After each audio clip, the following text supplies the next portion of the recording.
I make pretty good living just being a doctor. But what happens is I leave empty because I know this. And it literally breaks my heart. I am so fascinated with the body. I'm so fascinated with how it works. And I'm so fascinated on how much it can actually heal itself because I saw it within my own body.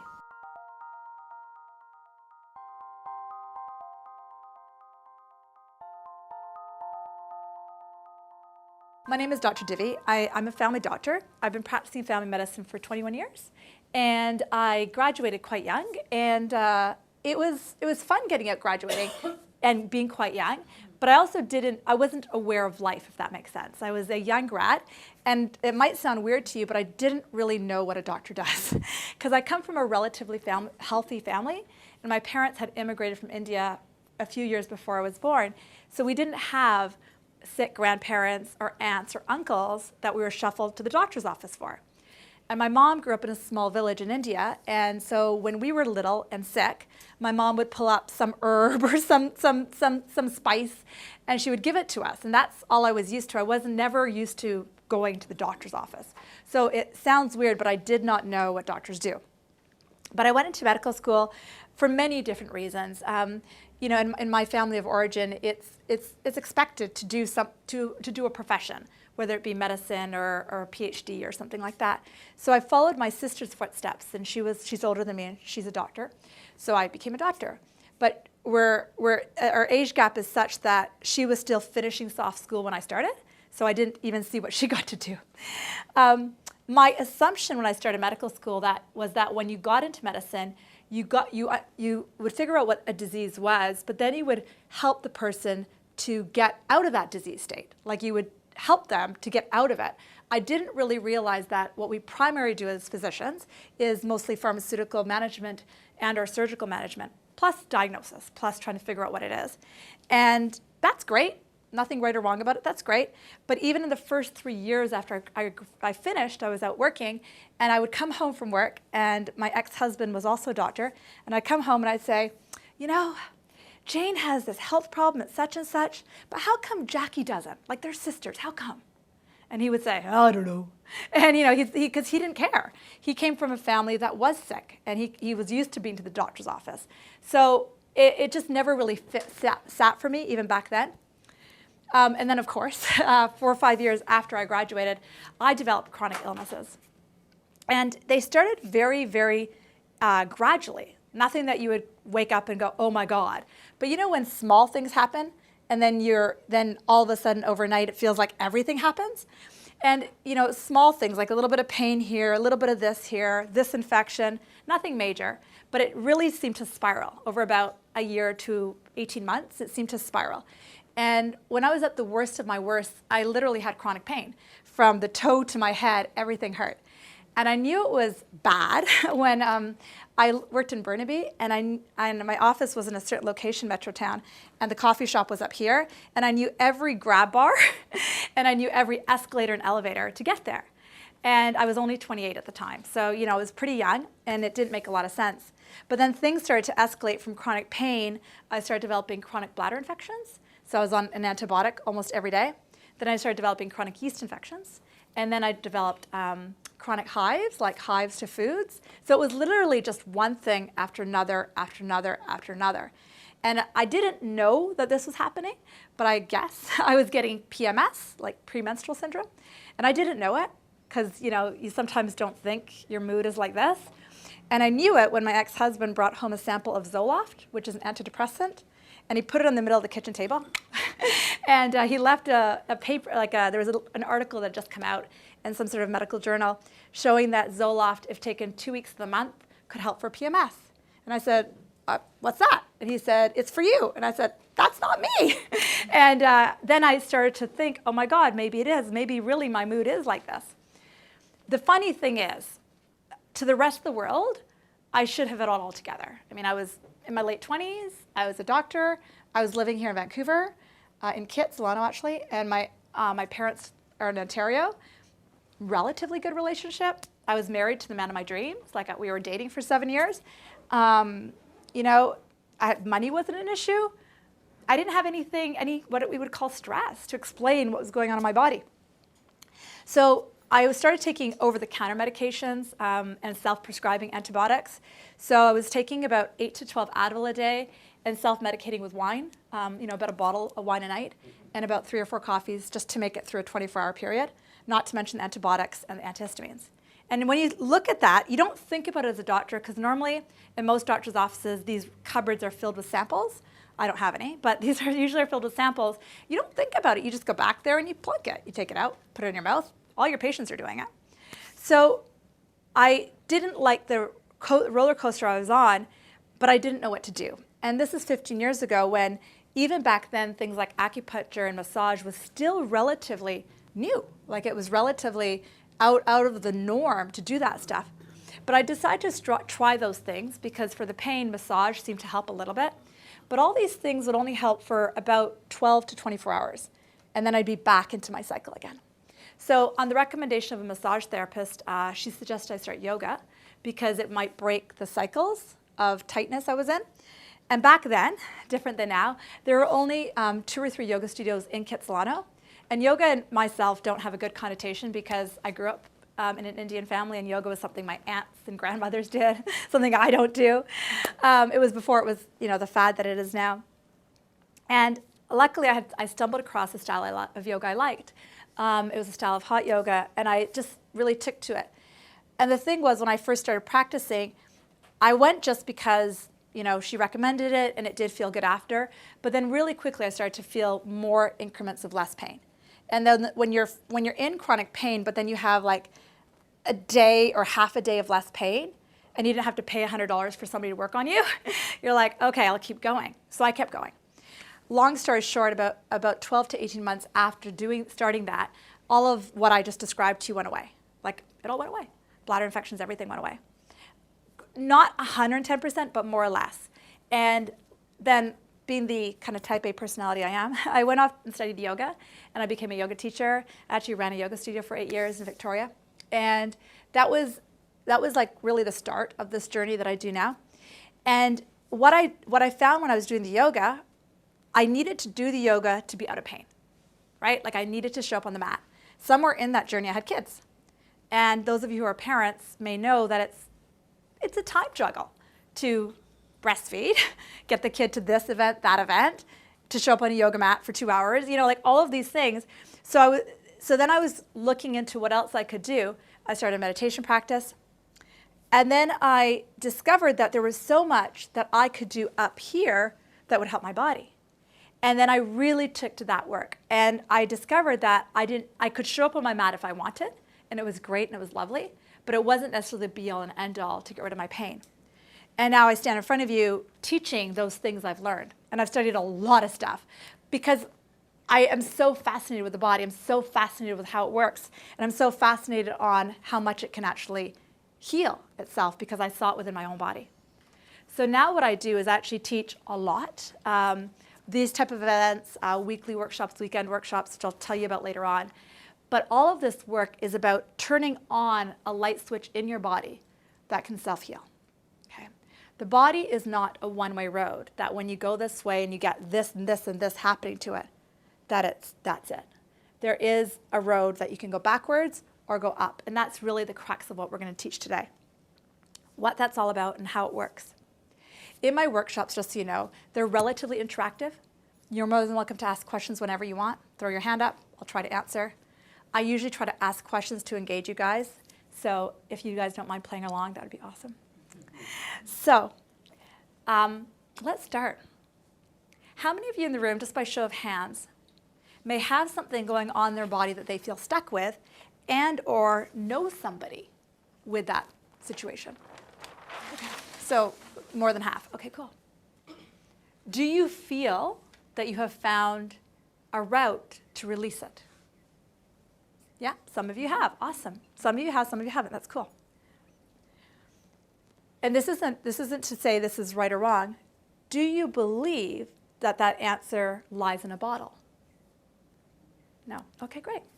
So let's talk a little bit about what Western medicine does. And just so you guys know, I still practice as a doctor. I don't see anything wrong with Western medicine. In fact, I do that a little bit, but my majority of what I do is this kind of stuff where I teach. So how I describe it to people is, if I was looking at whatever this is called, a protractor, Western medicine is over here. And what I teach is exactly the opposite. It's mind-body medicine, mind-body-spirit medicine. In Western medicine, we look at the body like this, and we look outside to see what's going on. Okay, these are your symptoms. Let's write them down. Let's look at the blood tests. And then we'll treat it with medications to hopefully shift that, shift those symptoms and/or surgery. Nothing wrong about that. That's great, especially if it's acute. If your appendix is bursting or you just broke your leg, take me to Emerge. That's the first place I want to go is there. So that's how Western medicine works. Now, what Western medicine is still working on a fair amount is more what we call chronic ailments. 85 to 95% of our healthcare dollars go to chronic ailment, like healing issues. But when we look at it from the outside, we're never actually healing it. We're just remedying the symptoms, right? In this approach, the mind-body-spirit approach, what we're doing is we're looking at it from the inside, and we're looking at all the facets that could be resulting in what we're seeing on the outside. Make sense? So this work is more of a mental, emotional, spiritual approach to understanding what the body is doing. Good? Okay, cool. So, very different. One isn't right, one isn't wrong. It's not expected that when you leave here, let's just say you've got chronic migraines, let's just say. It's not expected that you drop Western medicine and go right over here. The majority of people are here some days, here some days, here some days, here some days. And the biggest thing we can do for ourselves when it comes to our health is not make it right or wrong. Yay, I'm over here, I'm over there. It's all good. But if we can embrace the first fact, and the fact that you guys are even here, that the body does have an ability and a desire to heal.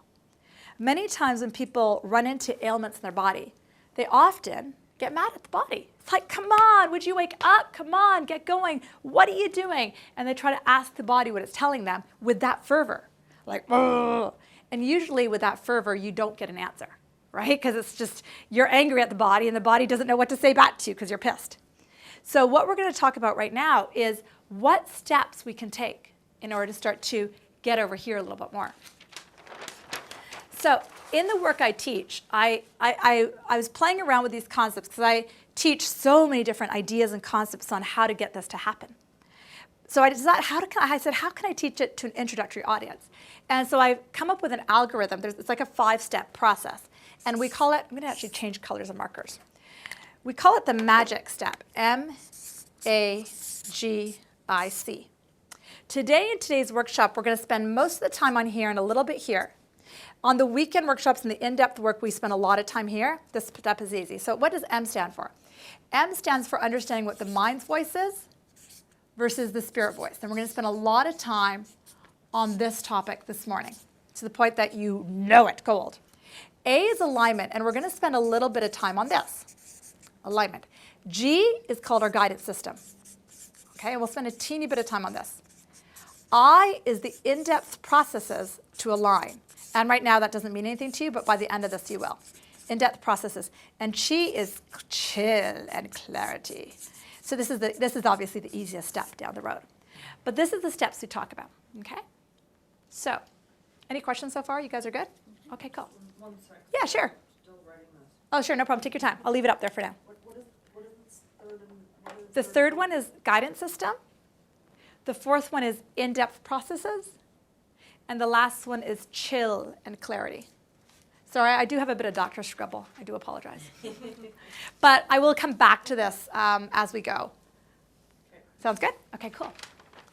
So let's talk a little bit about the body, mind, spirit triad. So the mind is here. And you always hear about it, mind, body, spirit. Whenever you hear those words, mind, body, spirit, you always hear them in that order. You don't hear spirit, body, mind. You don't hear body, mind, spirit. You don't hear body, body, body, mind. You know what I mean? It's always in those three orders, mind, body, spirit. And there's a reason. Because the body is actually the in-between between the mind and the spirit. Okay? So we're going to talk about that right now. Let's talk about the mind, because we're to start with the M. The M is the mind and the spirit. What is the mind? Tell me, you guys. Does your guys' mind chatter? A little or a lot? A lot. Too much. Give me a guesstimate. How many thoughts do we have a day? Just a guess. Millions? Thousands? 50,000. The number is 50 to 70,000 thoughts a day. Amy studied some of the stuff before, so it's easy. 50 to 70,000 thoughts a day is what we think. Now, having said that, 40,000 of them are literally on shuffle. Like you have them on a repeat, like you have your shuffle button on your phone. Literally, it's just da, da, da, da, da, da, da, da, da.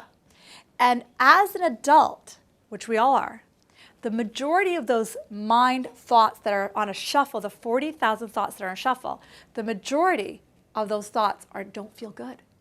We're trained almost to have these thoughts that go brrrr, and they don't feel so good. Can you guys relate to that? It's not fun when you have these thoughts that don't feel so good that are on shuffle. So that's what the mind's voice is. How would you define spirit voice? How would you define it? When you hear that voice, the word spirit, what does it mean to you? That sense. I get a sense of it. Intuition, sense, awesome. How else would you guys define it? Unconditionally loving. Okay, intuition, spirit, spirituality. Inspiration. What else? Anything else? Connection. Loving. What else? It's all the good stuff. Yeah. Anything else? Automatic. Awesome. These are really good. You guys are smart. So I agree with all of these. Your spirit is that deeper inner voice. Have you all had a gut feeling before? Cool. So the gut feelings are those intuitive voices. I was actually teaching here yesterday morning. Do you guys know the company Sage Aromatherapy? So they hire me. I teach all their managers and all their company because the information I teach here doesn't just apply to your health. They've hired me because they know that if their managers and their staff get it, then their profit margin goes up. Got it? So I was teaching this very concept to them. And there were 7 or 8, it was a small group, 7 or 8 people. More than half of them were brand new to this material. And it was really funny because I asked them, have they ever had a gut feeling? And there were mostly men there yesterday. And all of them said yes. And one of the guys sat there going, I don't know if I had it. And then somebody punched him and was like, oh yeah, I have had a gut feeling, right? So we've all had these things called a gut feeling. And I'm going to open up to the concept that the gut feeling comes from this place called our spirit or our source voice, right? Do you guys always follow your gut feelings when they come? No? And what happens when you don't follow your gut feelings? Bad stuff? Your mind takes over, so it deletes it. Yeah. Exactly. Whenever I ask that question, people always say, yeah, that was husband number 1, husband number 2, husband number 3. That explains those. So your spirit voice is giving you gut feelings or deeper knowings. Now the spirit voice, just like the mind voice, is the chitter chatter, chitter chatter, chitter chatter. And for most of us, we're awake for 17 hours a day, 16 hours a day.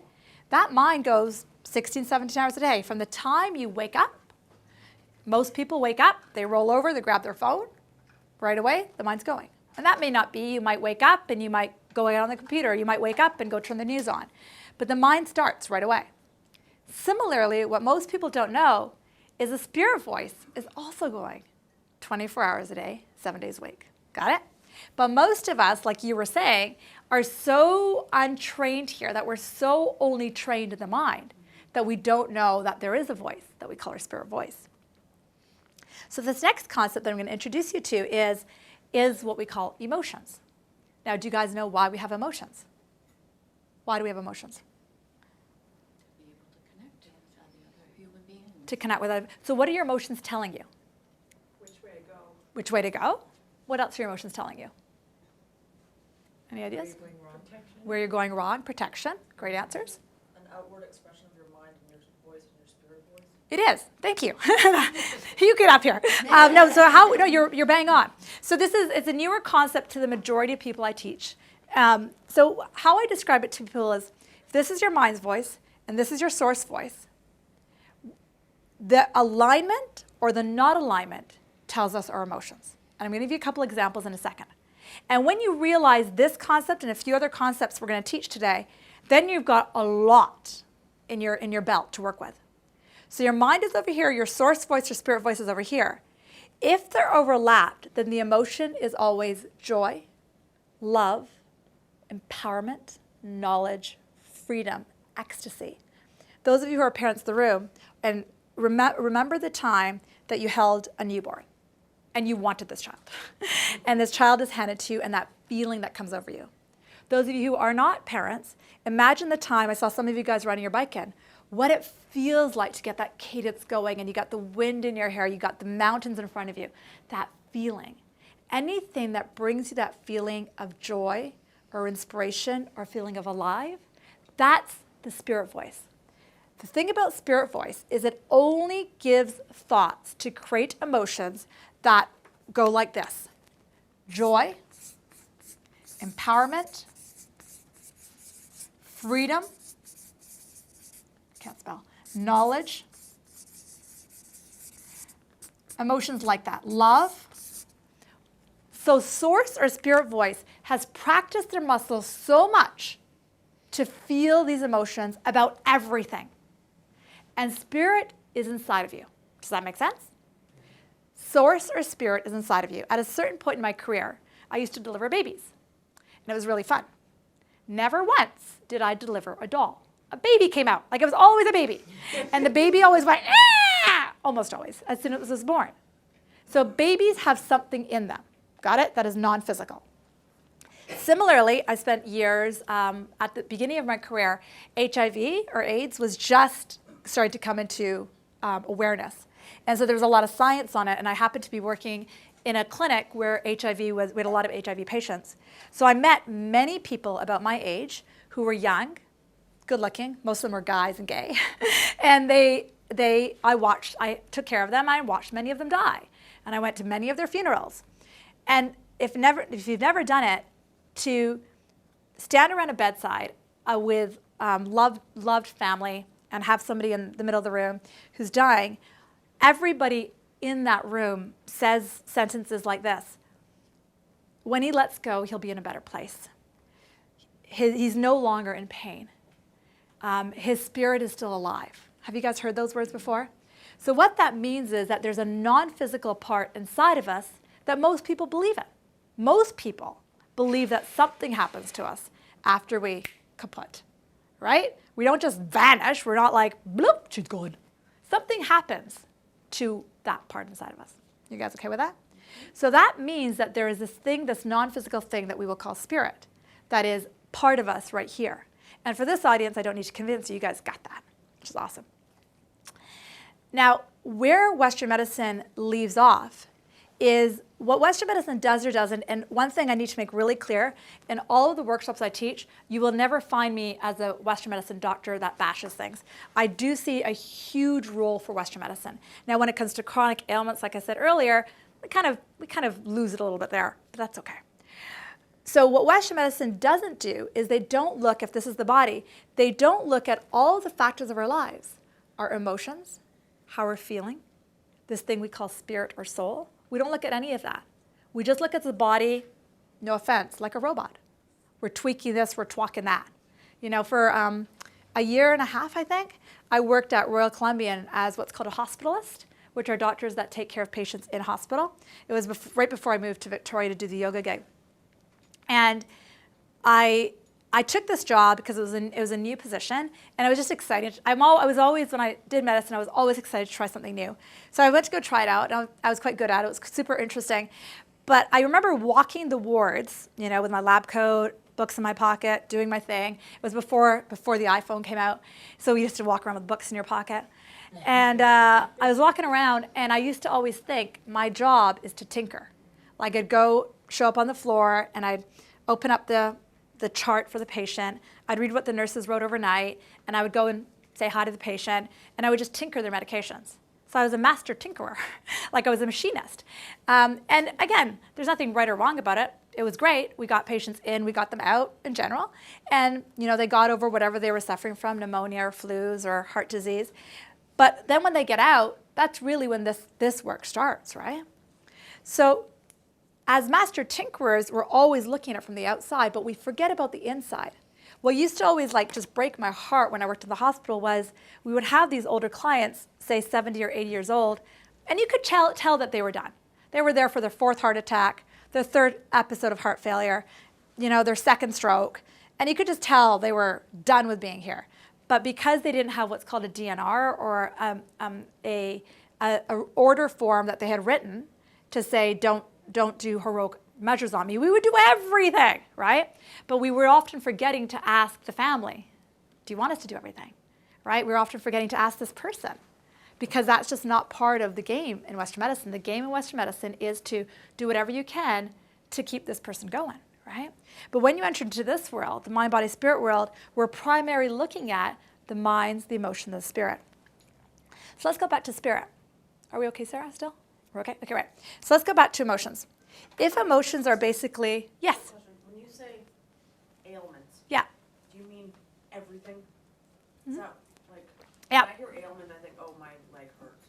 Okay. But are you talking about from anywhere from having a knee pain that doesn't, like knee pain, chronic ailments, meaning, your knee is sore and pain isn't going away, all the way up to the heart attack or even mental illness issues or? Everything. Everything. It's a great question. It's a fantastic question.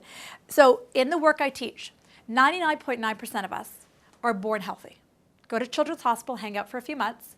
You will see that the vast majority of people are born healthy, and that includes everybody in the room right now. You come out of mom and you're healthy. Those are the people I'm talking about. I'm not talking about the people that are born with an illness. I'm not talking about when you're 1 or 2 or you got diagnosed with a cancer. This work is predominantly for those of us who get through those younger years, maybe 2 or 3 years of age, and we are healthy. Does that make sense? This is for those, every other meltdown, from depression to anxiety, chronic pain, to addiction, to heart disease, everything. Now the thing is, great question, the thing is, most people when they start this work, they're gonna it's like when you get into a pool, you put your foot in, you're like, okay, is it too warm? Is it cold? What is it? You put your foot in, then you're like, run back.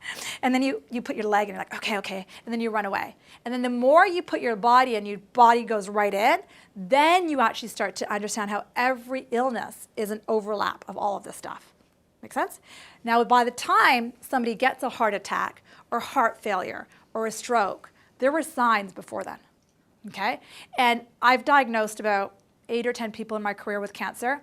Every person I sat down to say, you've got cancer, every single one of them looked me in the eye and said, I knew it. I had a sign back here. I had a sign back here. I knew it. It was that excuse my language. God damn. It was that thing or whatever that I never let go of back then. And we'll get into that in a little bit. But there's always warning signs back here before this occurs. Got it? So great question. It's just it takes people putting their foot in a little bit more to understand everything. Got it? Cool. So the body is the in-between, the mind and the spirit. And the emotions are here to tell us, are we aligned or not? Let's give you guys a couple examples. So let's just say, I used the example earlier of a mom who has a newborn. Almost everybody who has a newborn, put it on your lap. It's like, oh my God, just overwhelming affection. And oh my God, the thoughts that are running through your head are just, right? There's no words. And the feeling is elation. The feeling is incredible joy. So again, the mind is overlapped with source. Source adores this child. Source knows that this child is here for every reason this wants to be. Source knows that everything's amazing, and the mind agrees. So the emotion is great. Now, let's just use a different example. I'm going to use my kid, actually. I've got a 9-year-old son. He's here. Okay? I grew up in a family where my father was a mathematician. So from the time I was 3, I had to know how to add and multiply, right? So last night, because of the school strike, we're doing a little bit of homework at home. So I had been kind of really busy over the summer, so I hadn't done that much of math with him. So we sat down, I think 2 days ago, and we were trying to do some math tables. And I said to him, what's 16 divided by 4? And it was really late. It was like 9 o'clock at night, which is really late for me. 16 divided by 4. And he went, oh, and I went, right? Like, oh my God, right? Like, heaven forbid, right? Tornadoes are happening. But in the instant that happened, my emotion was fear, anger, what the hell, right? All of those words. And the emotion was like, because in the moment, my mind, just for a second, went to, oh my, I should have spent more time with him over the summer. Why don't you get this? What's wrong with you? You should know better. You're an idiot. And all of those thoughts. That like 40,000 whirlwind thought.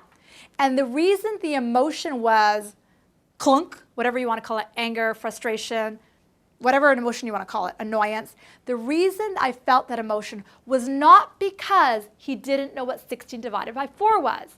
The reason I felt that emotion was because I was fixated that he was bleh, and my source was fixated on how amazing he is. Do you get the difference? As soon as I felt that emotion of anger and frustration, because I've done this work for a long time, it took me a second, but I hit the reverse button in my mind and I went, okay, what's going on here? My mind is fixated differently than his source feels, because every time you have any emotion that doesn't feel good, it's here to tell you one thing: how you're focusing is different than how your source is focusing. And if you start to apply this very simple tool to your life, it can completely change. Married couples are the best. I'm married, and my husband is wonderful. But at times, my mind goes to, right? Because that's the 40,000 thoughts. And the emotion can be frustration, annoyance, or whatever.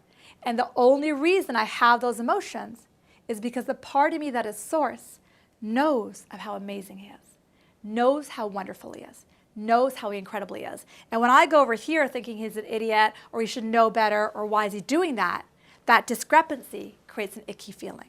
Does that make sense to you guys? Awesome. So now, you guys are all good? Yep, you guys seem to get that. Perfect. Now let's talk about what an emotion really is.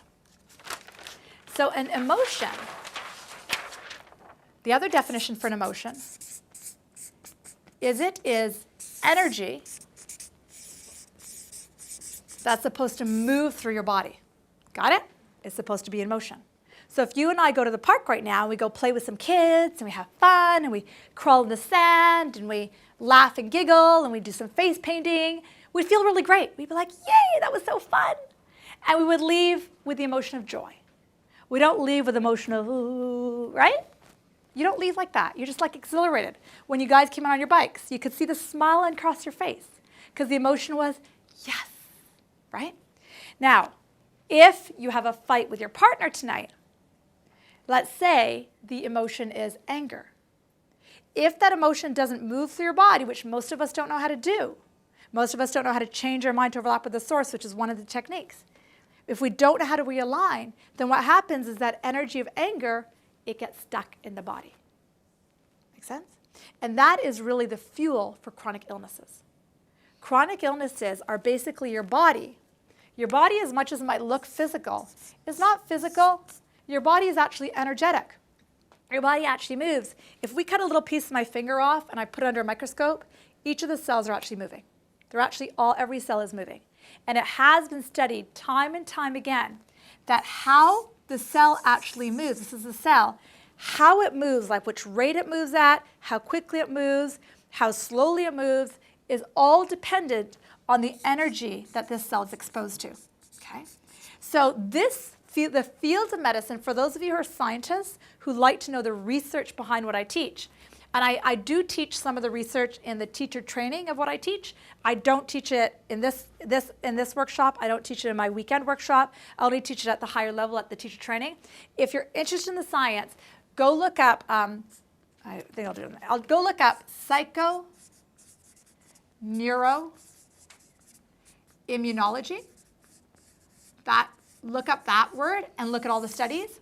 Or look up neuroplasticity. Neuroplasticity is a newer form of science that's been studied. These two studies, or science stuff that's happening, are all studying the effects of this thing we call emotions and other things like what we eat, what we drink, how we think predominantly, and the effects on the body. In psychoneuroimmunology, if you start to look it up, they do a lot of research on cancer survivors, people with chronic pain, people with chronic depression, people with this, that, and the other thing. And they look at how people, say, cure, and I'm going to put this in quotes, cure their cancer without going to Beezer Cancer Agency, because there are a lot of people out there who have done that, a lot. And the overwhelming theme with all of the people that they've studied, they've studied thousands and thousands of people, is the predominant thing they've seen is that each of those people have worked predominantly on their emotions and their mind and have predominantly found the emotion of joy. and hope in their life. Make sense? So there was one doctor who actually started this work. He was diagnosed with lung cancer. And he was living in California. And when you're a doctor, you know the ins and outs of everything. Like, you know what happens at BC Cancer Agency, you know what happens at VGH, because you do that as a student. You spend time at each of these places. So he was diagnosed with lung cancer, and he knew what his route was going to be. They gave him 6 months to live. And if he did chemotherapy, he might have a year if he was lucky. But that chemo, the effects of it, right, was it worth it or not? So he basically said, nope, not going to do this. Locked himself in the door, locked himself in his room, disconnected from everybody that even brought him a little bit down, even a little bit. And he would just watch comedies, feel good, eat healthy food, all those kinds of things. And within 3 months, he was quote unquote cancer-free, like it was gone. Those stories are actually more predominant than we realize, but most people don't have a clue. Now, he was the one who started this work. He went to go study what is happening on the immune level of my body when I feel joy. What is happening when I actually start to feel happiness? What's happening when I let go of my resentment for my parents? What is happening on a cellular level? What they found was that on a cellular level, you actually increase the level of both good immunoglobulins, so we have immunoglobulins that are our immune system, so they go up. And then we also have these things called natural killer cells, NK cells, and they go up. So the idea of chemo and radiation is to hopefully get rid of the bad stuff and theoretically increase the natural killer cells. They haven't found anything in medicine to increase these natural killer cells, like to get rid of stuff. But what he found was that when in a petri dish, you take, say, an icky cell, say a cancerous cell, and you emit it with joy, what they found through studies under a microscope was the natural killer cells went up, just by shifting the emotion that this person's exposed to. Does that make sense to you guys? And it's really unbelievable that it's that, I hate to say it that simple, but it really is. But the problem that we talked about literally 20 minutes ago is we got this mind that has 40,000 thoughts that are on shuffle. And they shuffle and they tell us how bad we are, I'm an idiot, I should know better, and all those things, right? So in that thing I gave you, MAGIC, M is the mind's voice, source voice. We're going to spend a little bit more time talking about that.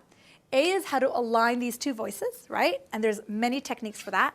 G is our guidance system, which is the emotional system in our body. I is the in-depth processes. And I teach about 15 different processes to teach you how to align them. Because if this is happening, say the pen is the thing that's happening in my life. If this is happening, sometimes technique number 1 works, sometimes technique number 1 doesn't work, but I need technique number 3, number 5, number 8. Does that make sense? So knowing the more techniques you know, the easier it is to deal with whatever's techniques number 1 that's taking you out of alignment. Now, what they've also studied in terms of this whole emotional concept is that this is being really, really well studied in Europe, is that if we're looking at the body, there's a layer of our body, here's our body, there's a layer of our body underneath the skin.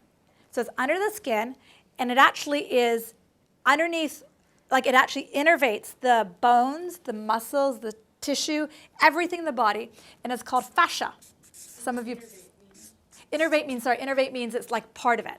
I don't know who asked that because my back was turned. Okay, great. Innervate means it's part of it. Kind of the analogy that I'll use is I don't actually eat chicken, but it's the white stuff on chicken. Like, you know, the stuff that goes through it, like that. It's part, all of it. Or the other thought is like string to sew an outfit together. It's in everything. Does that make sense? It's part of everything. So fascia is part of your skin. It's part of your muscles. It's part of your tendon. It's part of your ligaments. It's part of everything.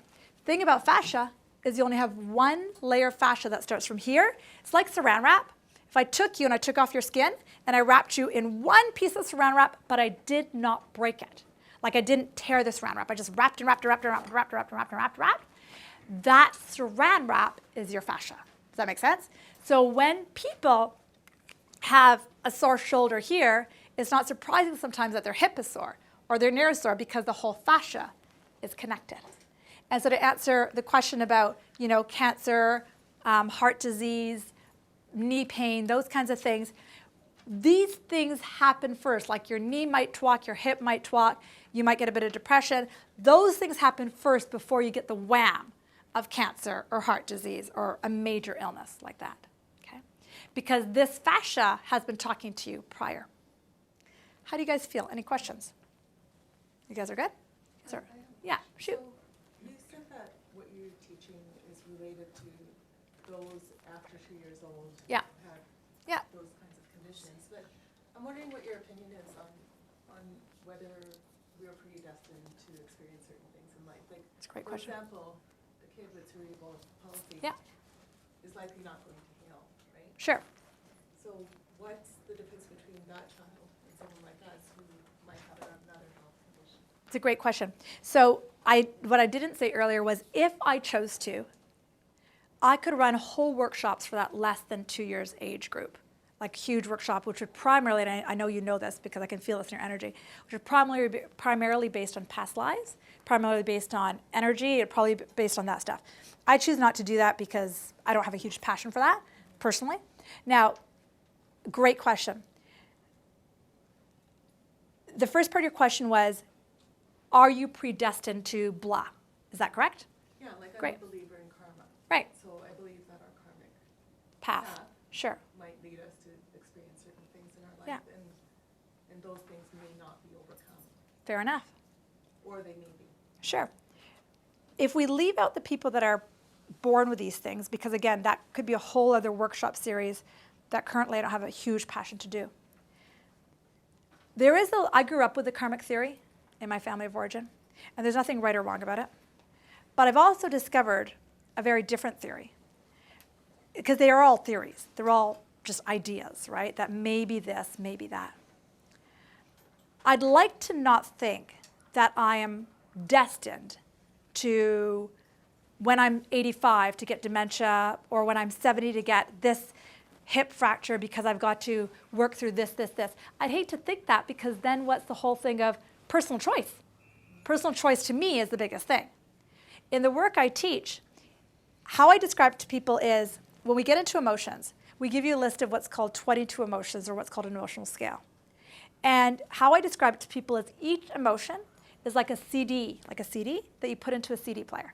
Okay, I have to change the analogy when people don't know what CDs are anymore. But it's like a CD that you put into a CD player. And that CD player is going to emanate something. Got it? Similarly, your whole life is dependent on that CD player.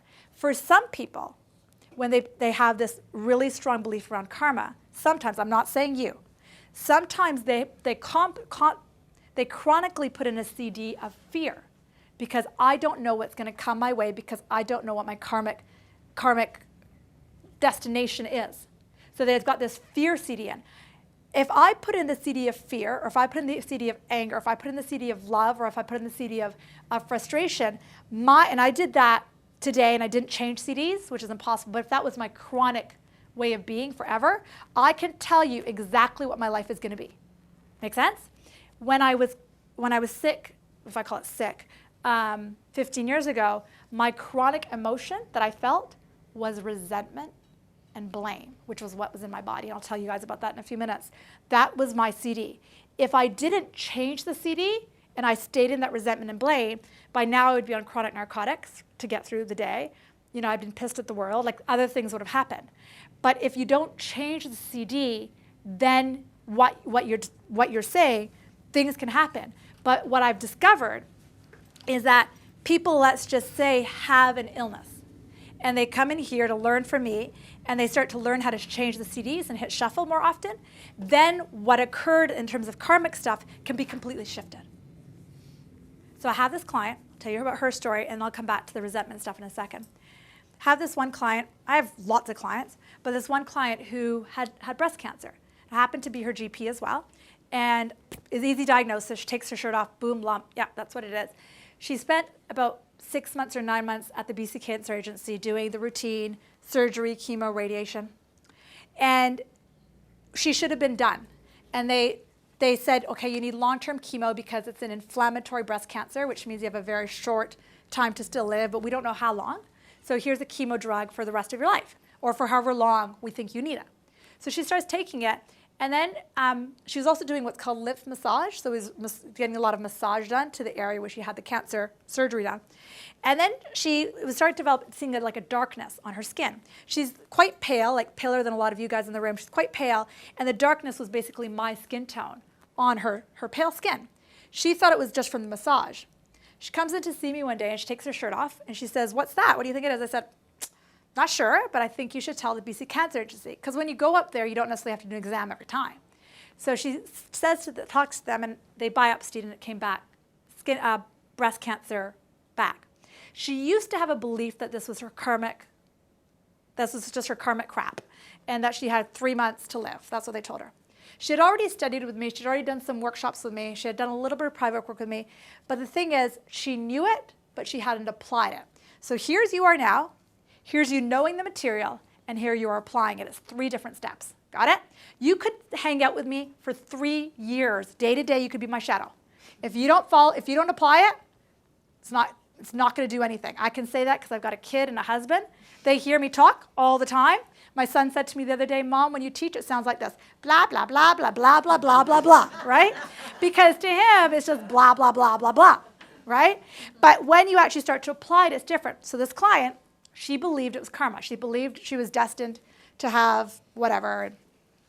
So then she started to apply these tools. She started to apply the psychoneuroimmunology stuff. She started to apply this stuff. Day-to-day application, but it's not day-to-day, it's moment to moment. So when somebody cuts you off in traffic, when your husband does this, when the rent check is bounced, when all of those little things happen, what do you do? How do you deal with it? So she started to apply it. 14 days later, this dark skin, gone. Completely gone. Gone. And she kept seeing BC Cancer Agency. They had switched her chemo drugs. She was on new drugs, but not enough to explain the change. And so they wrote a letter back to me saying it was a miracle of some sort. She knows because the only difference was these 14 days. The only difference was she went from knowledge to applying. And now she says, I can see that it wasn't that I was karmically destined to have it. It was because of the CD that I kept putting into my life. Got it? Now, to shift belief systems from what you're describing to this may not happen overnight. It's like putting your foot in the water. It might not happen overnight. But if you choose to, because it's choice. You had a choice to come here. You have a choice to sleep in. You have a choice to have a coffee or a beer this morning. Honestly, you had a choice. But you chose to come here. So equally, this is a choice to shift the way of thinking. Does that answer? Yeah. Sorry, when you say learn the material. Yeah. So you say we're here now. This woman comes in, she has breast cancer. Yeah. It's come back. What material are you talking about? Oh, it's the stuff I teach in my weekends and weekly workshops. Okay. It's the MAGI, the I process. The MAGIC is the I of what I teach. And I will tell you, I cannot teach it like that. It's impossible. I know. Do you know how long I've been doing this? This is like my 15th year of work. It's impossible for me to teach it in 2 hours. It's impossible. Okay, so In a 2-day workshop, I barely touch the icing cake. Okay. Right? Because what happens in a weekend workshop, just to allude to it, then we'll take a pee break. What happens in a workshop is I teach and you apply. I teach and you apply. I teach and you apply. We teach and you apply. 15 or 20 different processes. But there's questions. We're answering the questions. Client came for the last weekend workshop I ran in July, and he came in because he has chronic chest pain. Okay, he did a young guy, younger than me, so he has to be young, and he's in his 30s, Israeli. He moved here from Israel. His chest pains were happening there. I mean, to grow up in Israel, my hat's off to you. Like, wow, good for you, right? Wow. And there's a lot of the CD of fear and anger in his body. I mean, I don't know if you've ever been to Israel, but I've been there, and it's whew in terms of energy. Anyway, so he saw me for a couple one-to-one sessions, which I'll tell you guys about later. Saw me for a couple one-to-one sessions, understood the theory, comes in on the weekend, and we start to apply the concepts more. By the second day, Sunday morning, we were walking over to Whole Foods. I was chatting with him. He goes, Divi, he took me, I was standing here, he held my shoulders. He was like this, he said, Divi, for the first time in 7 years, I got rid of my chest pain for 2 seconds. And I did it myself. It wasn't a pill, I did it. During blah, blah, blah, blah, blah meditation, and what you're taught, blah, blah, blah, blah, blah. And I put it all together. It was like that. Now that happens all the time here, all the time, okay? On weekends, it happens all the time. Had a client in the weekend workshop I ran in May, and she has chronic tinnitus, which is like a ringing in her ears. She's in her 60s, and she was convinced that the chronic tinnitus, was from those smart meters. She was writing letters to the government. She was writing letters to the hydro. She said it was the smart meters, and she was convinced of it. And she happened to stay at the hotel of the workshop because she lives out, I don't know, Coquitlam or Abbotsford, somewhere out that way. So she decided to stay at the event. And then she comes back. So Saturday, we did what I did Saturday. Go sleep Saturday night.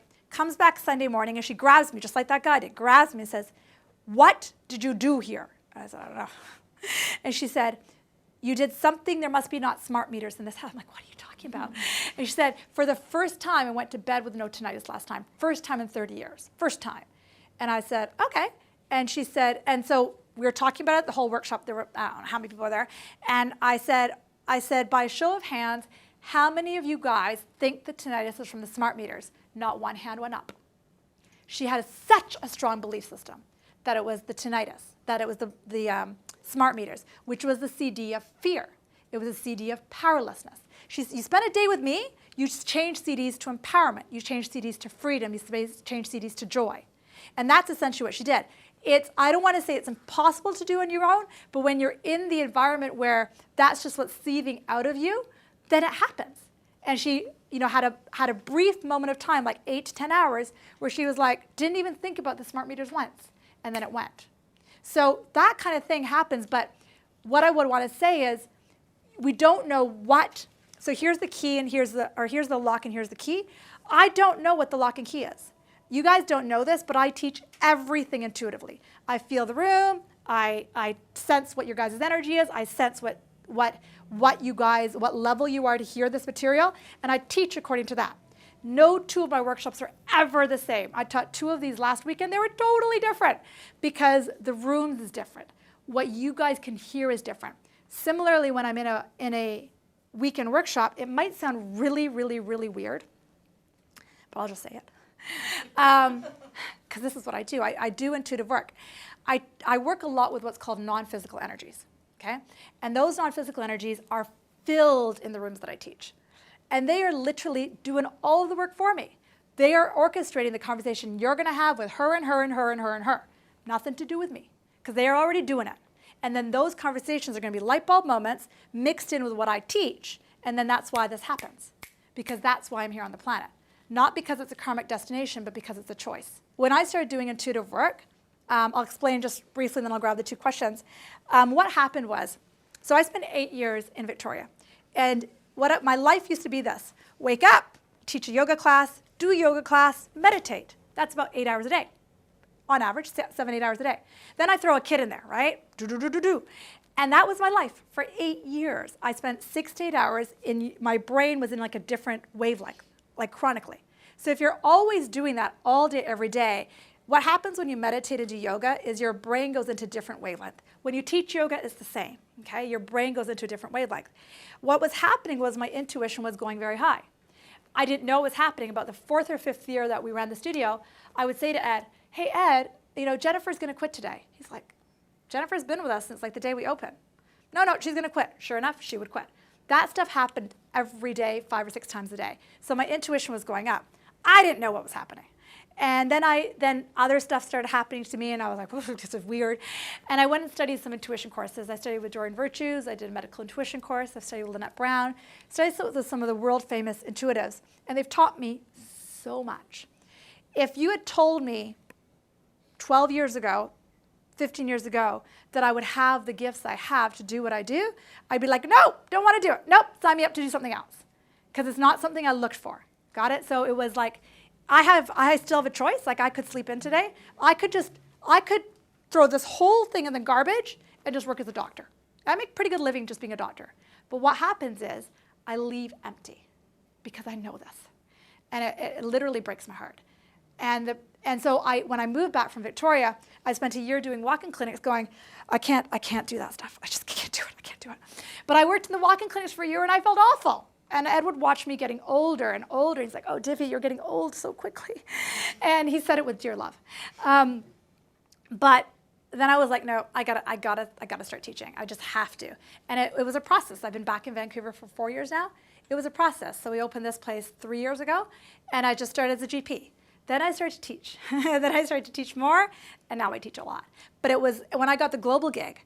I do every 3 months, I'm on Global teaching something for 5 minutes. And it's funny to teach for 5 minutes. Because you can tell how much I can talk. So when they offered me that, I lost my voice for a week before I went on air. I was like, because I was so scared. Like to come out of the closet and tell people this is what I do. You know, it's a bit scary because when you spend your life with the white cloak on, that's all you have to do. I don't often share the intuitive stuff I do unless I feel guided to. This workshop I obviously felt guided to. In Victoria, I had 3 or 4 people that were there that had done my work because it was a brand new audience. I had some of them get up and share some of the work they did that I've done with them.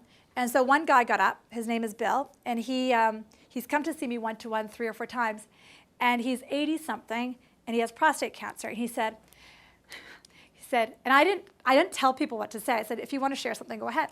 Bill gets up and says, I met Divi 3 months ago. She's changed my life. She talks to guides, and she's amazing. I'm like, oh my God, I can't believe you just said that, you know. And I had to go hide my head. I talked to this non-physical stuff as well. And he said, and I was like, oh, I have to go there now, because normally in the introductions I don't actually talk about that. But when you understand that that's what's actually happening, it makes a huge difference. A lot of people are really scared of it. There's nothing to be scared of. There's only love here. And if when you hear that concept, it freaks you out, don't worry at all. You don't have to believe it. We have the majority of people who do my work don't believe it until they actually start to do it. Then they're like, yeah. Like that Israeli guy I told you about came in to see me for a one-to-one. We started talking. His dead uncle came in, started talking to him. He sat there like this. You shouldn't know that. I'm like, I'm sorry, I know it. And, you know, that kind of thing. So it takes a while for a person some time to believe it. But then when you believe it, things like your chest pain go away. Before we took the break, there were a couple questions. Let's address those. Yeah? Yeah, how do you, especially as a doctor, explain genetic predisposition? Great question. We'll go there in a second. Can I get, because that is where I'm heading. So perfect. Yeah. So when you have an ailment, Yeah. right, and there might be a physical reason for it. Sure. Like, for example, if you have a thyroid condition and say gluten's causing that. Sure. You know, sugar or dairy or something is triggering that. How do you know that, how do you isolate that? So how do you isolate, okay, it's not the physical. Is it just through trial and error and say, okay, well, you've tried all these things, you've eliminated all those factors, and then you move into the body, mind, spirit? I mean, the mind and spirit? Great question. I'm going to answer that one first before I do the genetic. Is that okay? Just because it's a more natural flow. Any other questions? We'll start with those two. Okay.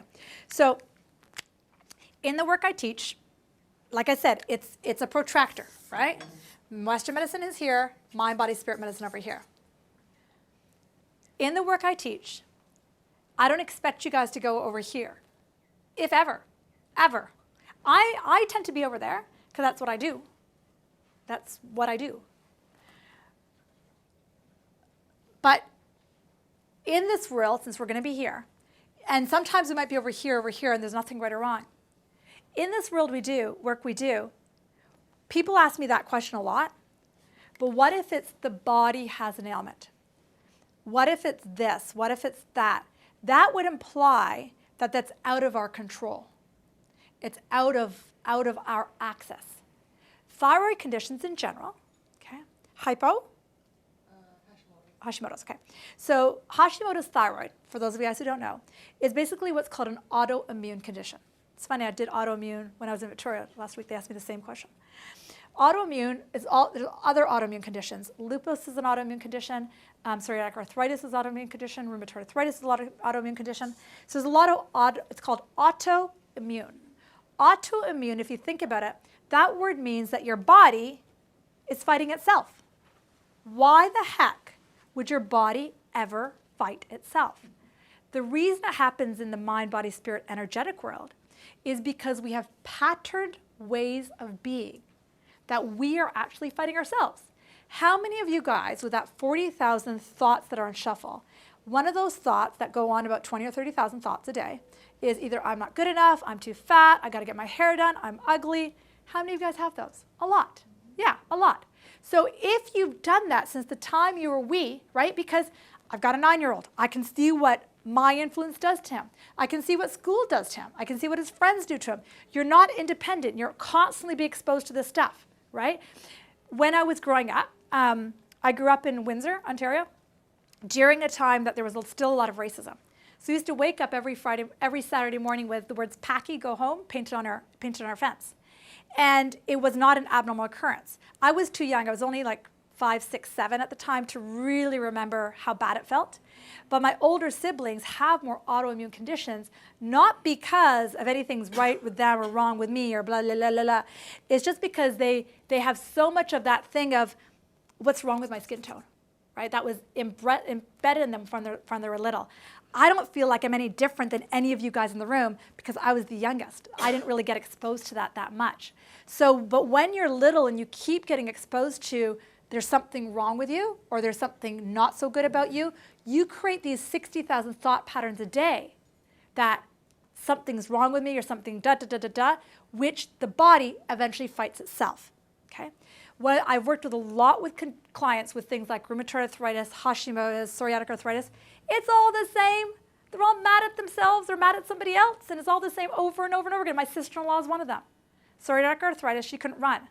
But it was just because she's so much self-anger that she's directing at everybody else. And she now runs again because I taught her how to get that out of her, right? So it's a different theory that the body is not part of this. Now, to answer your question about gluten, personally during the whole journey, about 12, 11 years ago, I had a strong degree of gluten intolerance. And back then you couldn't find gluten-free stuff. And the worst was I was living in Victoria where they're a few years behind us, right? So it wasn't like I could just walk up to the gluten store and buy things. So I dealt with it as best as I could. What I eventually found out through this work is that what I was holding in my stomach that predominantly creates gluten insensitivity is the emotion of fear. I had the CD going in over and over and over again. And when I took that CD out, it sounds really simple, work, but when I took that CD out of fear, I can pretty much eat anything I want now. Pizza, ice cream, blah, blah, blah, blah, blah. So the thinking, what I'm trying to teach you, I'm trying to take you over here, but we haven't done all the steps in between. Does that make sense? I have a client who's 67, I think, and she started seeing me about 2.5 years ago. Because when she started seeing me, she couldn't drink water. Okay, it had to be certain brands of water. And gluten, forget it. Forget it. Whole Foods was her favorite place. We could never go out for dinner, her and I, ever. Because it was like everything had to be pre-packed. It actually took less than 2 years. It was about 6 to 9 months. She pretty much can eat anything she wants now because the fear that she had in there over and over and over again was from 2 marriages. She had so much sadness, so much that she didn't raise her own child, that her child had gone to live with the dad, blah, blah, blah, blah, blah, right? So how I describe it is, this is the situation. The husband, the child, whatever. This is how you're looking at it over and over and over again. And the way you look at it creates sadness, creates resentment, creates anger. That stuff's got to go somewhere. For her, it went into her stomach. What I've done with her, if I've turned the bottle this way, now she looks at it this way, and she no longer has those emotions. So we got to change the way we look at things.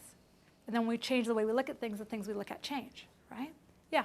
So you don't think that it could be like an environmental, it could be gluten, it could be mold, it could be metal, it could be any other physical component that could be causing that? The Hashimoto's or the gluten? The Hashimoto. No, ask me. You're here. You're at a self-healing workshop. Sorry. In this work, those things can be triggers, but they're not the cause. Just like the tinnitus was not caused by the meters. The tinnitus was caused by the belief system. Now, I didn't talk about this yet. Because I didn't have a fear of all those things. Yeah, I'm not saying you did, but you've got something in your escrow. You've got something in there, honey, because it's not going to happen without it being there. Thoughts become belief systems become reality. Okay, that's how it works.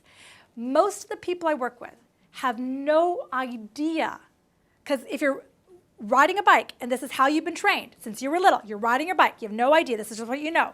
You don't think, like I mentioned some generalities here, and they may not have fit, which is perfectly fine. But there's other ones that may fit, and you can't see them. And that's cool because you're riding your bike.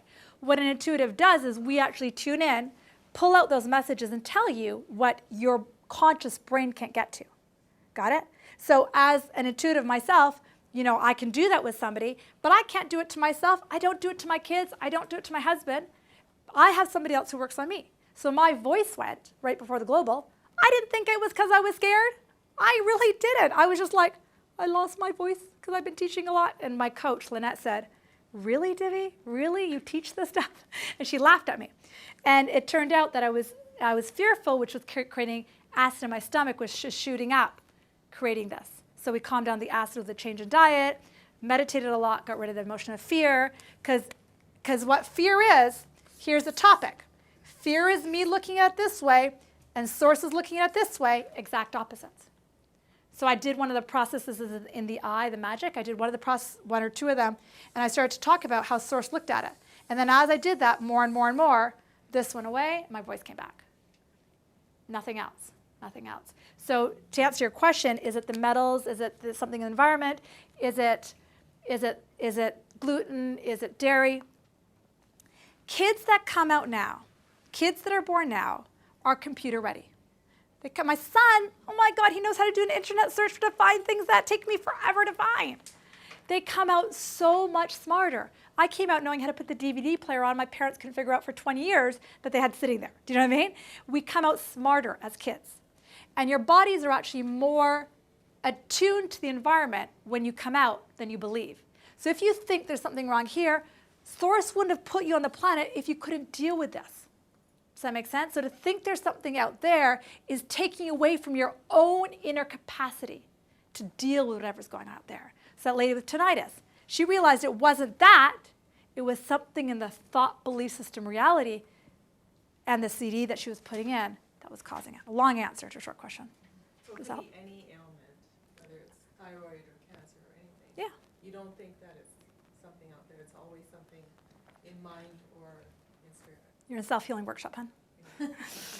If that's what I thought, if I really, really thought that, then I couldn't run this work. This work that I teach, you guys have no idea how much work it takes me to do this work. I literally meditate about 1 to 3 hours a day. I practice yoga about 1 to 2 hours a day. That's what it takes to do this work. Because it takes you, I have people who do my teacher training. Some of them do the teacher training and they practice on themselves for a while. Then they get out and teach similar stuff but slightly different on their own. Not one person who's done the teacher training who's actually teaching has not applied it to themselves. And they all say the same thing. Until I apply it to me, I can't go out and teach it, which is so true. Because that step to apply it and believe it is everything. So when I wake up and have back pain, I don't think, oh, I pulled something, I twacked something. I'm like, what am I scared of? What's going on? Oh, yeah, I got this group. This was this morning. I got this group I'm meeting. I don't know any of them. Oh, my God, right? And then as soon as I said that to myself, I was like, oh, but I love every single one of them. They're going to love me. I love them. They love me. It's easy. Boom, back pain gone. Quick as that. Because I did. I woke up with back pain this morning. I did do a yoga class last night. Could I have pulled something? Sure. Would it have gone that quickly with that change in thought? Probably not. Make sense? So it's a very, very different way of thinking. Totally different. It puts everything inside of you. But it could have been something you pulled. Right? But it doesn't hurt now. But it doesn't hurt now. No, I get it. But if I hold that as my theory, then I have to go to somebody's bed to fix it. If I pulled something badly that I woke up this morning, it was like, oh, that's really sore. And because it was pretty sore. Not so sore I couldn't walk, but it was pretty sore. I don't have any pain in my body. So if something's sore, it's sore. Yeah. Right? And if I believe that I pulled something and it was pretty bad, then I would have to walk over to Monica's office across the street, who's a massage therapist I know, to walk to her office and plunk in her bed. That was my belief system. But my belief system isn't that. Got it? So, makes sense? You break your arm, you have to put a cast on it, though. Yeah, and I said that. Would be an example of medicine. I said that at the beginning. And like I said, a lot of my clients, when they start doing this work, they're still taking their medications, but they're over here. Here's an example. There's this older woman. She's East Indian. She's about 50. She's a bit overweight, and she's on about 5 or 6 different medications for bipolar and chronic pain and blah, blah, blah, blah, blah. She's done my weekend workshops. She comes to my weekly workshops. During the weekend, she left feeling pain, and she said, Divi, what should I do? I said, I taught you 6 tools. Go home and do them. She's like, but no, what should I do? Go home and do the tools. She drives out of here really pissed off. Drives out of here, and she's like, okay, screw it, I'm just going to do the tools. One of the tools was stop momentum, which we call 17 seconds. She did that all the way home. Literally, it takes me an hour to explain it, so I'm not going to, because in a workshop, it takes me an hour. So she's driving home, she does the 17 seconds. And then she does the other tool I taught her, which was general. She went general, general, general, general, general. 17 seconds for the first time in her life, her pain went without a pill. Gone. Because she applied these two tools. Now, it took her 2 hours. She's newer at it. It took her 2 hours. But she drove home. I thought it was supposed to take 17 seconds. That's one of the tools. No, the 17 seconds isn't to get out of pain. The 17 seconds is to break momentum. So again, different technique. So basically, it's two of the I techniques. And she drove home, and she did it. I don't know why I'm saying that question. Oh, because she's still on 5 or 6 different medications, right? And she does, not one part of her believes she needs it, but she continued to take them. And then eventually she does believe that the 5 could go to 4, may go to 3. It doesn't matter if they do or not, because what really matters to her is that she knows she can break the pain cycle on her own. That's what matters to her. And everybody who comes in here, they come in here for different things. Some people, this sounds weird, some people come to see me to fix relationships. Some people come to see me to make $1 million. The same tools work for both of those things. I have one client, here's just a small example before I answer I haven't forgotten your question. A lot of clients come to see me for relationship. Okay, it's a very common thing. My relationship's falling apart, what am I supposed to do? This one client came to see me because she could never keep a boyfriend. She was a rock star, got on stage, but just couldn't maintain a relationship. But I think I'd worked with one of her friends, and her friend ended up having a boyfriend. So she was all excited. She's like, Divi can do it. Divi can teach me. So she saw me about half a dozen times. And then she ended up getting a boyfriend, which is great. She got a boyfriend. And then as she got the boyfriend, things were working out well. They got married, blah, blah, blah.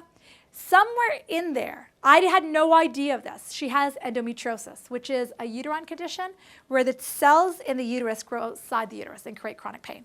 I had no idea she had this. I knew about the boyfriend. So I helped her with the boyfriend thing. Then during that, the endometriosis pain stopped, completely stopped. And then she actually just happened to come in and see me. She said, you know, Divi, I think you and what you've taught me has something to do with my endometriosis, because my endometriosis is now gone. So do you think you did that? And I said, I didn't do anything. I taught you, you applied it, and you did it. She was like, oh, because endometriosis was a sign of how angry and fearful she was around men, right? But as soon as we broke down the anger and fear, then the energetic cause of why the tissue grows outside the uterus, that's the reason. Similarly, everything else in the body has a similar balance. Let's ask the question about genetic stuff. So have you heard of Bruce Lipton? Bruce Lipton is a scientist who's done a lot of studies on the genetic theory. When I did medical school about 21 years ago, we used to think that 70% of ailments was related to genetics. So if you come in with cholesterol, it's your genetics. If you've got chronic pain, it's genetics. If you've got diabetes, it's genetics. Bruce Lipton's work has showed us that less than 5% of those ailments are actually genetic. Got it? So that's a significant percentage less. And I think that's huge. That's huge. And so therefore, there's 94 to 96% of ailments, give or take, that aren't genetic. And even for those 4%, 5%, could this work? Like if you were happier, could things get better? Well, let's see. Does that answer your question? So it's not, see, when we think things are genetic, then we automatically put in the fear disc. I'm screwed, is essentially what you're telling me. Essentially, I'm screwed. I got born to you. It's all your fault. Why do you even bother having kids? What are you guys thinking? Don't you know I got this genetic? Blah, blah, blah. But that's not a fun CD to live on. If you live on fear, what happens to your life? The thing is, the most common emotion that creates illnesses is fear. It's anger. It's resentment. It's sadness. And many people sit there and go, I don't have that. When I had chronic pain, so I didn't know any of this 15 years ago. I was in this yoga posture, upside down like this. I hated this posture. And because it would really pull the back of my legs where all my pain was. Didn't know of the connection of my life and my pain. No idea. I had no idea. I thought my pain was from riding, because I used to race marathons and I used to run triathlons. So I thought it was from training so hard as to why this pain was there. Couldn't explain the rest, but that pain made sense. So I'm in a yoga posture, upside down like that, sweat dripping into my eyes. It was about 6 or 7 months into my practice. And literally, I hit the floor like that. Like literally, I fell on the ground. And in that second that I fell on the ground, I saw a picture in my mind. You know how you get like a deja vu picture? I saw a deja vu picture of my dad getting mad at me. Not that he did, because he didn't really get mad at me, but he was a strict disciplinarian, right? Him and his, and then at the same time I saw that picture, I saw my ex-husband say getting mad at me. And then I just started to cry. And back then I never cried. Like, you know, I grew up, here was me, here were my emotions. The emotions went on the coffee table, right? We didn't do emotions growing up. So I lied there on the yoga mat, crying. And I had so much sadness and primary resentment. Resentment towards, and these are just stories they made up, right? Resentment to my dad because I had to become a doctor, blah, blah, blah. That's the whole story I told. And then resentment to my first husband because I changed religions to be with him, blah, blah, blah, another story I told. Because he didn't make me change religions. It was my choice, right? I chose, I want to be with this man, so I'm going to do it. But I didn't know I had resentment. I had no idea. I said, not resentful. And then I was in this posture, started crying. 45 minutes later, still crying. Class ends. I get up. First time, no pain. Walking, no pain. Where's the pain gone? It was pain. And that was my first awareness of the connection of the mind and the body, right? Because my body held on to it. And as I took the resentment, if this was my plate, and I, day by day, took the resentment off. I told a different story about my upbringing. I told a different story about my first marriage. I told a different story. Then all of the stuff started going away. And I started to replace it with love. Then all of the stuff started going away. When I was 23, I think, I got diagnosed with Hashimoto's. Okay? And so I know that condition well. And at the time, my ex-husband's uncle was an endocrinologist, the top in Toronto. So I went and saw him, and he said, Divi, this is just stress. Take this stuff off your plate, because I had just graduated. I was living downtown Toronto. You know, I hadn't told my parents I was living with my boyfriend, like everything, right? And, you know, he said, Divi, you've got a lot going on in your life. Go get happy. Very different for an endocrinologist to say to you, because he was essentially my uncle to be, right? So he was giving me like fatherly advice. He said, I don't want you to go down the medical path, because if you do, pregnancy will be difficult. So I want you to go get happy, go do anything you have to do, get happy, and go test your levels in 6 months or a year. So I did. That's not what a normal endocrinologist would tell you. But he was an older endocrinologist who had been around. The thing about doctors is, and we were talking about the book When the Body Says No by Gabor Mate. The thing about doctors is we end up noticing the connection between the person, their personality, and the illness. And that's what Gabor Mate's book is about. All these people come with rheumatoid arthritis. All of them have the same personality. Could there be a connection? And that's what he talks about.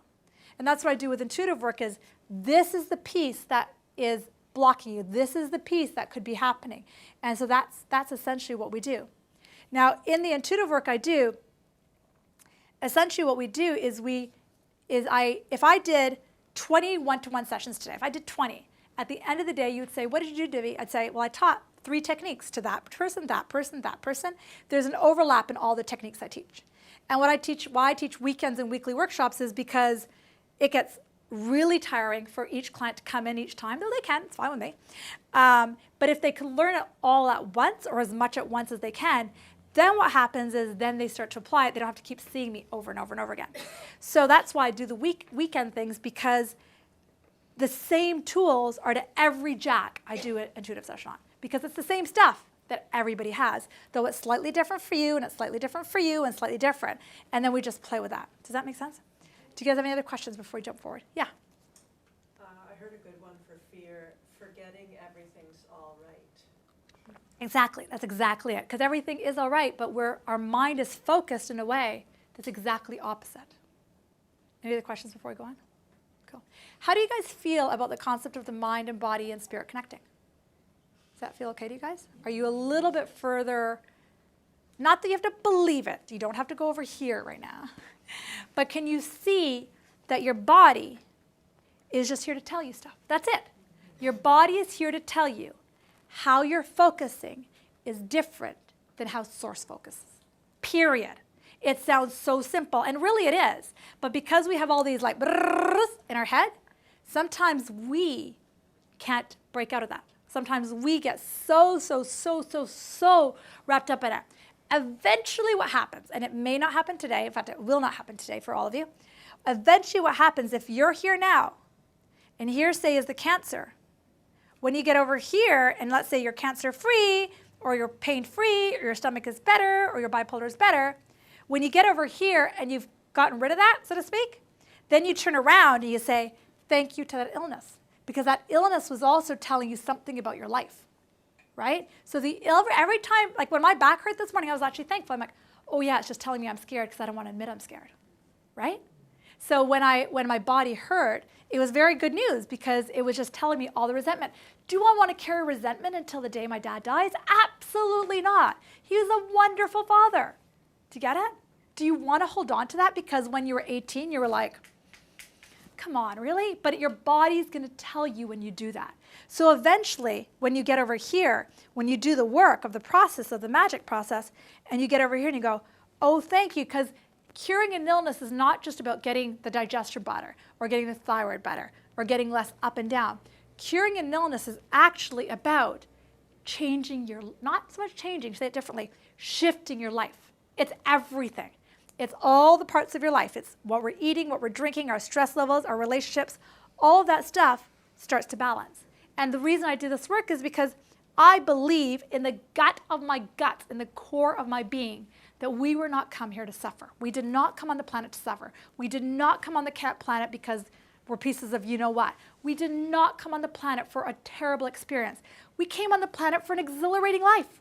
We came on the planet to be excited. We came on the planet to fall in love. We came on the planet to feel joy. In fact, after you guys, I'm spending the afternoon at Playland with my son. I mean, so much joy. I don't think he'll let me wear this dress, but that's okay. But you know, we came on the planet for those moments. Got it? But the body is when we're not being in those moments. That's when you thank the body. And that's why I teach this work. That's why I teach and teach and teach and teach and teach. So let's go back to the magic, and then I'm going to tell you a bit more about my practice. So, Divi, Yeah. you said, I don't think I wrote it down right. The body is here to tell you how your source focuses. It's here to tell you the discrepancy between your mind and your source. Yeah, what is the source exactly? That's just another way of looking at it. The source is your non-physical energy. The source voice is your non-physical energy. Here's an analogy. It's a great question. Here's an analogy. Imagine source is the ocean that we can see out that window. That source. So it's everywhere. It's everywhere. It's non-physical everywhere. My mommy, when I was little, she went down to the ocean. She took a bucket. She put it into the water. She lifted it up, and she said, that's Divi. So what's inside of me is source, but outside of me, all around me, bigger than me, is source. A part of that non-physical is in me, labeled as Divi. Make sense? And it's the part of us that gives us the gut feelings. It's the part of me that told me to marry my husbands that I married. Because my parents said, what are you doing? So it's the part of you that just speaks to you. Got it? Any other questions? Cool. So I'm going to take a few minutes to review the magic thing. And then I'm going to tell you about what I do in terms of my practice. So M, we talked about that in detail. Mind's voice is spirit voice. E is aligning about it. I alluded to that. G, we didn't have very much time to talk about. Sometimes we'll talk about it, sometimes we don't. But this is your guidance system. It's your emotions. We talked a little bit about it, but there's actually an emotional scale that I teach in detail. I is really the guts of the work I teach. It's the in-depth processes. And I know that's what you guys all want, but guess what? It takes a long time to teach, not even long, but it's not hard. It's simple tools and technique. But like I told you, it takes me an hour to teach 17 seconds momentum. That's one tool. So you see what I mean? So that's the in-depth processes. And C is to chill, and that's clarity. So how do I teach this? I teach weekend workshops. I teach weekly workshops. And the last thing I do is introductions, which I'm just winding down right now, and taping so that people can hear these at home. By far, the best kind of investment of your time and your energy is the weekend, primarily because you're in a bigger room with lots of people, and you get to heal through each other, and you get to hear me coaching, like I helped a few of you today, but not even that many. Often in a room like this, especially if there's not a camera, I don't tape my weekend sessions. Often there's a lot of people like, help me with this, help me with that, and then I coach a person, kind of like we taught together for a few minutes quietly. If I had done that in the group, they would have gotten a lot out of it. Cool, you didn't share, totally cool. But sometimes at a weekend, people do, and then they get a lot out of it. Does that make sense? So we. No, it's okay. It's okay. Well, I was listening. there you go. There you go.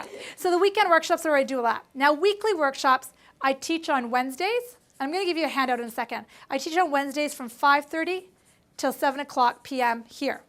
Okay? And so what I find in the hour and a half is I get a lot done. Sarah, you've come to one, right? Was it good? Cool. She says it was good. It was very good. It's fun.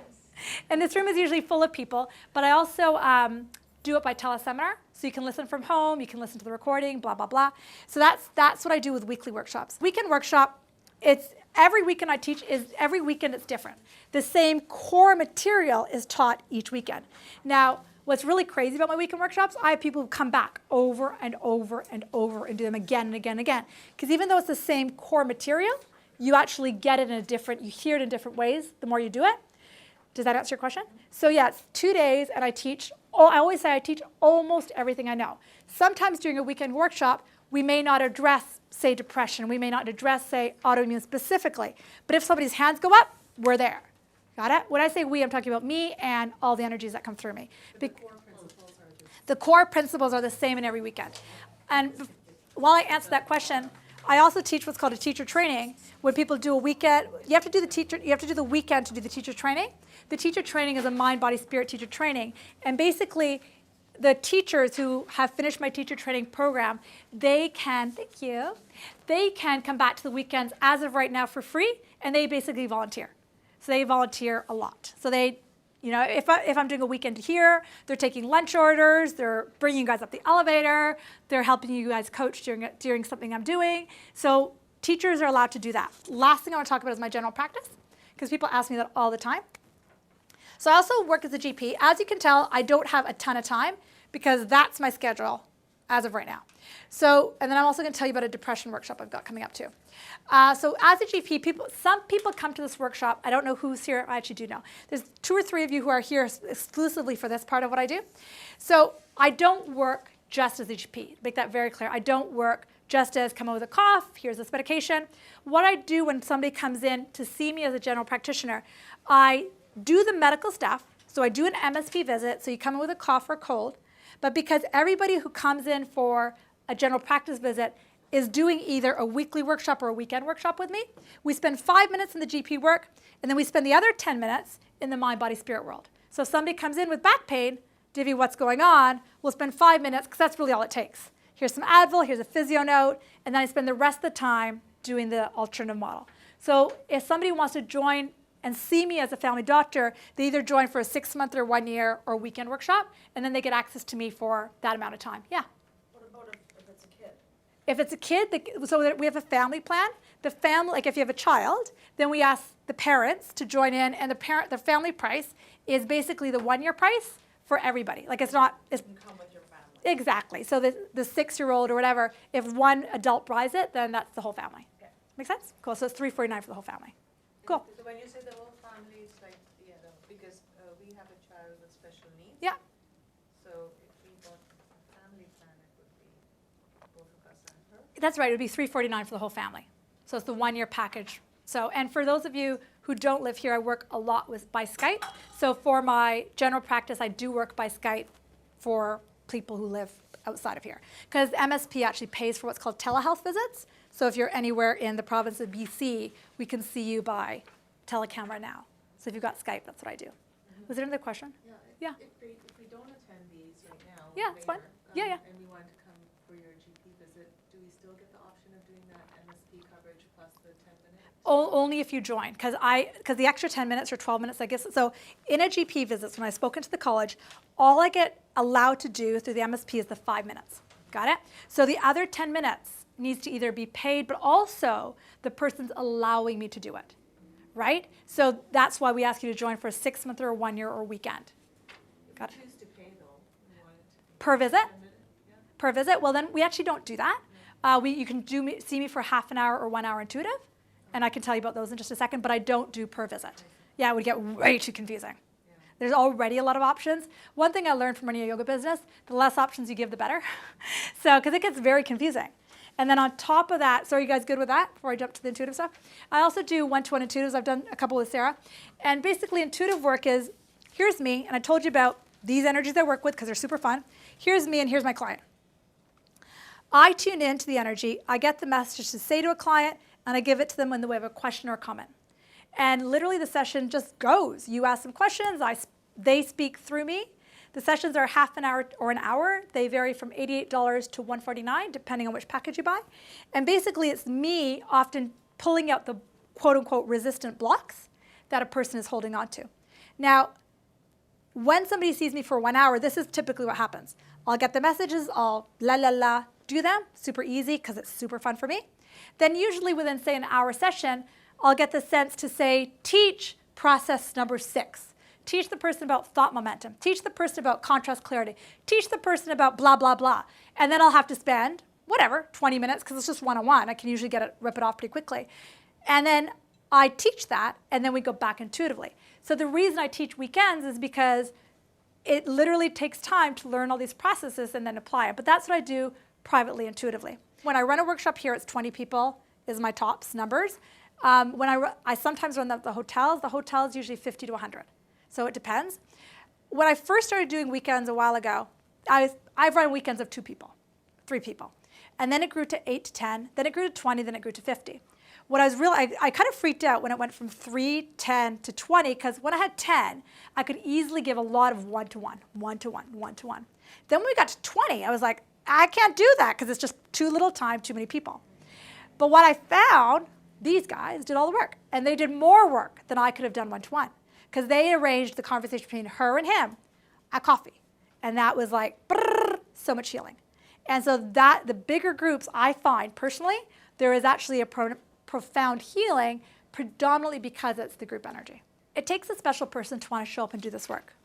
I did an interview on Asian Pulse, and the interviewer asked me a really interesting question that no one's ever asked me. She said, who does this work? I was like, whoa. And I said, really, anyone from the ages of about 14 or 15 up to the ages of about 90 are my clients, which is true. And I said, the biggest thing is that they have to want to. They have to want to not just feel better. They have to want to start to shift their life. They want to actually have to want to. And it may not be today, it may not be never.